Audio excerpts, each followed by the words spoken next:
Okay, you ready? Da. So, hi guys, we have Eva Рамбала with us, and she is a teacher of nonviolent communication for more than 20 years or so, right? So you're probably one of the most experienced teachers in the world, I would guess. Yeah, from those who survived. Yes, I have some colleagues who started a couple of years before me, but not too many. Okay, great. So you were starting to do that back in the 90s, as I wrote on your, as I read on your webpage, and at that time you were doing some business career, right? And what happened? How did you decided to go out of that? When I get the question, why did I change, or what motivated me to start to teach NVC, nonviolent communication, my short answer is my own emotional misery. Okay. When I finished high school at the age 18, I was so proud in my boarding school. My friends told me I was the only girl who didn't cry the last 4 years. And I thought, wow, I am... Never cried. Yes. Okay. And at least they didn't see me. Okay. And later on, I just didn't understand what is not working in my life. Why am I never happy?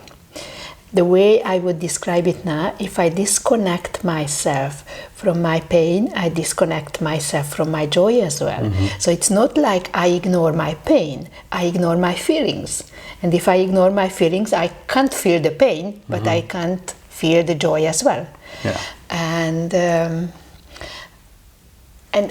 even at age 18, I couldn't decide if I wanted to be a teacher or I wanted to go for business. I thought I have never been a good student. I never wanted to be the best. Then how could I be a good teacher? How could I expect or inspire students to be the best when I never have done it? I never have even tried to do it. I always studied as much as I needed for the next exam to go to, to the high school I wanted and then go to the university I wanted. So, and when at university I studied only what I was interested in and all the rest just to pass the exams. And finally I got my teacher degree. But I never taught in I could teach in business high school because somehow I got stuck in business. In the 90s, to be a salesperson in Hungary, that was, now I see how easy job we had. Those days I complained a lot to my boss and blah, blah. We thought, so many difficulties. Now it's totally different. And there was some point in my life around 30 when I was seriously questioning, why am I on this planet? Am I here just to earn a little more money and work harder and blah, blah, blah, or is there anything? And a friend of mine gave me a flyer. It was Marsha Rosenberg's. Later on we figured out second training in Hungary at the Army University. I don't know what attracted me more, going to the Army University, it sounded quite romantic, or to go to this non-violent communication workshop. So anyway, I was there. I was like, okay, in my little business suit, and people were hugging and crying, and it was a little bit of honey, of like, oh my God, what the heck is going on here? But there were two sentences I still remember. First one, the only reward of being a good girl is depression. I had the impression like, okay, this guy is describing my life situation without my permission to 80 people. And the second sentence was, or is my leading star, if something happens and you don't like, speak up without being critical. With my temperament, I can speak up with no problem. That's sent to hell anyone. It comes out by itself. But I never thought about the idea. I can be fully honest without being critical. Sometimes I wish I have another life, because sometimes people ask me how many trainings I'm supposed to go so this will come naturally. I don't know. I'm not sure if it comes for me naturally, but pretty soon I can stop and I can shift in situations that happens regularly. But when I'm in a total new situation, still this is not my first thought. Sometimes, I believe I can practice nonviolent communication quite well, and I believe I'm an expert, and life is giving me the proof it's not. Recently, I just renovated my apartment, and I was so prepared how to speak with the guys who did the actual work. But I was not prepared at all how to connect with the neighbors who were attacking me, in my experience, very severely. And I didn't attack back, but the way I closed and I didn't give any information, now I see it was feeding the conflict and not make it more peaceful. So I am not there yet to any situation to practice this process easily, but I am very satisfied how much I was able to change my most important relationships.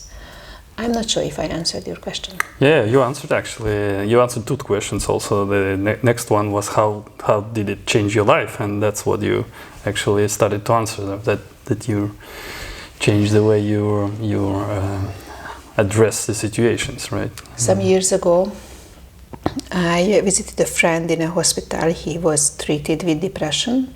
And when I entered to the hospital, I had this thought came to my mind, if I wouldn't have learned this process, probably I would have been a patient there, not just a visitor. So somehow I have the impression, practicing this process, it really saved me from depression.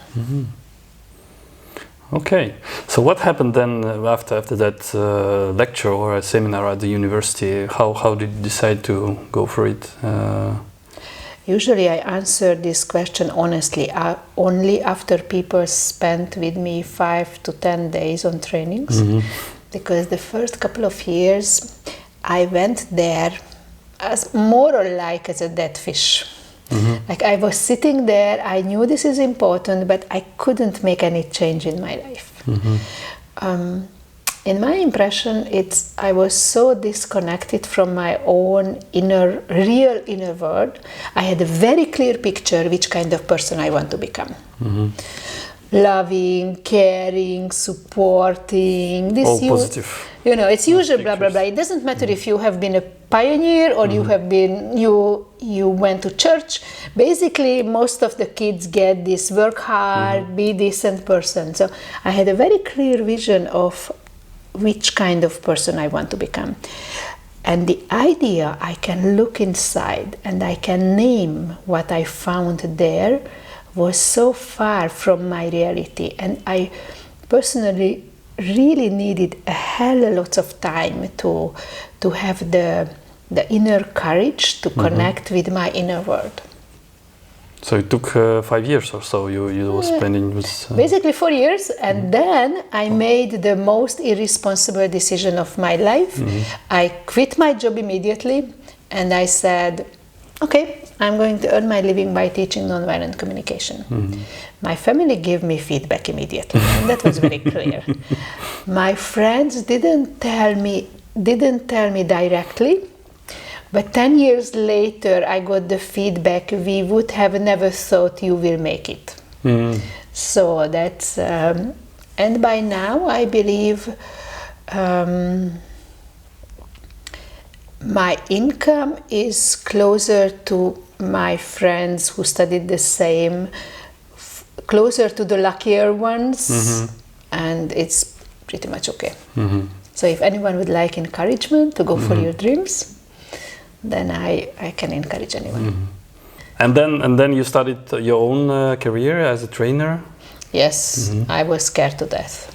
That's when the real fear part came. And somehow, I don't know, I still could make it. What helped you, what supported you at that period? My commitment to practice what I teach. When people ask me, no, people don't ask me. I believe I'm teaching what I want to learn. My main motivation, I'm a little scary to say, but my own personal evolution. That's the first priority. And sometimes even I'm surprised, for 20 years I'm explaining the same thing again and again. And how come I am not bored? Because I can see more and more details how this could be done even more effectively. How can I still improve it? And I always have some idea. Maybe for an outsider it's not such a big deal, but for me it's this can be. And for me, practicing this process in my everyday life is the greatest improvement in the quality of my life. Okay. Let's imagine you have a private jet, your super villa at the best place you could dream about, and you are flying there.